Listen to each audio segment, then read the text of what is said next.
नवजातकर मृतदेह उद्धार अधा शरीर खाई बुला कुकुर। बलांगीर जिला मुख्य चिकित्सालय निकटरे थिबा विवेक मेडिकल सम्मुख में एभली एक दृश्य देखा मिली। एक नवजात शिशु को मृत ना जीवित अवस्था फिंगी दि जाइतिबा बेले आज तार खंड विखंडित मृतदेह उद्धार होईछि। मिलिथिबा सूचना अनुसार विवेक मेडिकल सम्मुख एक नाଳରେ कपड़ारे नवजातक शिशुर मृतदेह पड़िथिबा स्थानीय लोके देखिबाकु पाइथिले। संगे संगे टाउन पुलिस को खबर देबारु पुलिस घटनास्थल रे पहुंचीथिला एवं मृतदेह को उद्धार करिथिला। तेबे किए एवं केबे एही नवजातकर मृतदेह को फिंगिला ताहा तदंत पर जणा पड़िबो बोली कहा जाउछि।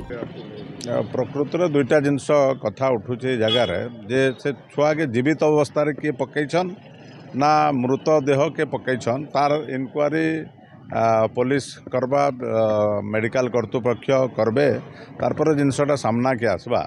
तथापि गोटे अति दुखद घटना गोटे अमानसिकतार परिचय देछे जे एटा काम करिछे। जदियो जीवित छुआ के जदि करिछे तो ताठानु दृढ़ निंदा किछि करा जाय नै पारे एवं मृतदेह के जदि गोटे शिशुर भी से गोटे ड्रेन रे पकाउछे एटा भी गोटे निहाती रूप रे दुखद घटना अत्यंत निंदनीय। जेते निंदा कले भी कम पड़ जिबा।